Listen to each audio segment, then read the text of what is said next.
मु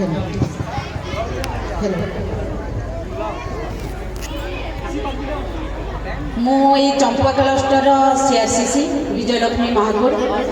समस्त को मोर प्रथमे हार्दिक नमस्कार आउ समस्त को बहुत बहुत धन्यवाद जे आज प्रोग्राम रे मते इनवाइट कर प्रथमतः ये जो स्कूल रो टीचर जे कि मते इनवाइट कले मते बहुत खुशी लगुच ये जो समारोह देखिकी बा जो गैदरिंग छुआ मानकर एक्टिविटीज जो देखापी बापा मैंने जो रूढ़ होती से देखा मतलब बहुत खुशी लगुच सहित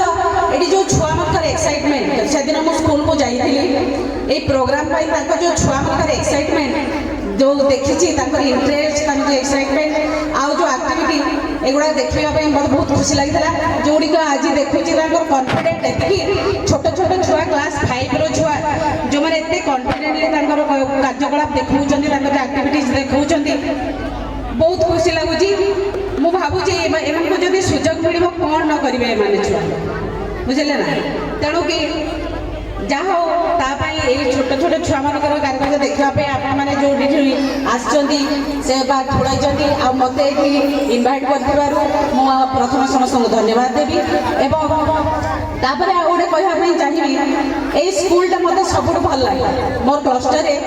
जिते स्कूल अच्छा स्कूल के भी भल लगे ना ये टीचर गुड़ा बहुत एक्टिव छुआ पछे पूरा पूरा दिल जान लगे दिखती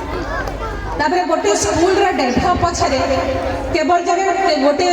स्कूल टीचर कि छुआ ताहा नुहे गोटे स्कूल डेभलप तार कि आगू नेवा पछे आमर गोटे टीम वर्क काम करे गोटे टीम दरकार जोटा कि टीम रे किए रहे ना एक तो से छुआ रहे जो मैंने हूँ जहाँ आम लगुचे कि जो मैंने आम पाठ पढ़ाऊे मनीष करुचे कि डेभलपमेंट चिंता करुचे से छुआ रही टीचर जो स्कूल रे पढ़ाऊे सेठा टीचर सहित सब बड़ हाथ हूँ रही आम गार्डियन तो खास करके आम माद्रासा स्कूल सी तो हूँ कम्युनिटी स्कूल जहाँ पछे जो जदि आम कम्युनिटी जहाँ विचार कर से स्कूल हूँ बहुत बहुत उच्चतर यही जदि आपण मानकर सहयोग बहुत डेभलप हो स्कूल बोली मोर आशा रही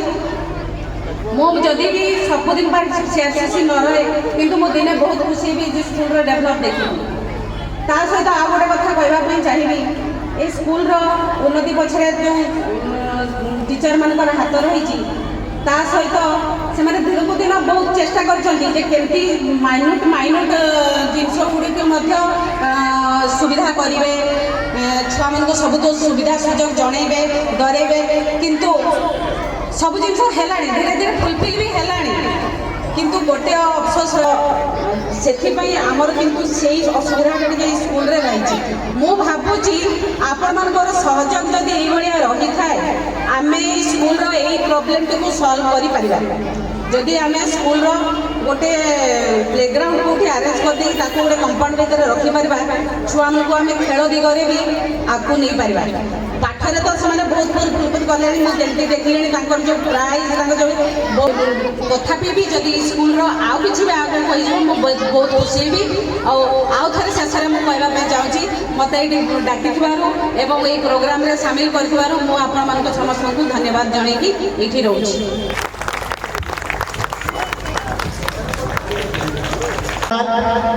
और मदरसा को इनसे ताउन भी मिलता है। तो बहरहाल अभी की तफसील में जाने का मौका नहीं है। जब हमारी दावत पर मोहतरमा तशरीफ लाई है तो हमारा भी कुछ अखलाकी फरीज़ा होता है कि इनकी हौसला अफजाई और इज़्ज़त अफजाई की जाए। तो इज़्ज़त अफजाई के लिए साल पोशी का एक नज़्म रखा गया है और मैं काजल में से गुजारिश करूंगा कि साल पोशी के साथ इनकी इज़्ज़त अफजाई की जाए। और इसी के साथ मैं मोहतरमा का शुक्रिया अदा करता हूं और इनको अलविदा भी कहता हूं, इसलिए कि इनको दूर अपना घर भी जाना है। इनका घर अगर करीब होता तो मैं गुजारिश करता कि ये आखिर तक रहती, लेकिन शायद ये मुनासिब नहीं है।